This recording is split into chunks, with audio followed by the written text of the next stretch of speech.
আর্থিক পরিস্থিতি খারাপ থাকলে সেটা কাটিয়ে ওঠা যায়, বাট যখন শারীরিক আর মানসিক দুটো পরিস্থিতি খারাপ থাকে তখন তা কাটিয়ে ওঠা একটু কষ্টকর হয়েও যায়। তো আমাদের মাঝখানে অনেক দিন ধরে, প্রায় 1 মাস ধরেই শরীরটা দুজনেরই অসুস্থ ছিল।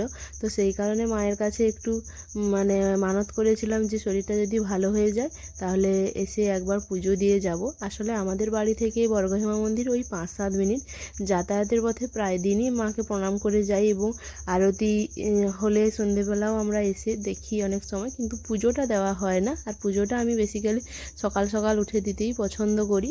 তো সেই কারণে আর টাইম বের করতে পারছিলাম না সকালে, আসলে আশ্বিনের স্কুল থাকে, তো এই সব কারণের জন্য আসতে পারছিলাম না। তো আজকে একটু সকাল সকাল টাইম বের করে এসেছি এবং মানে খুব নির্বিঘ্নে ভালোভাবে পুজো দিলাম। আজকে একদমই ভিড় ছিল না মন্দিরে।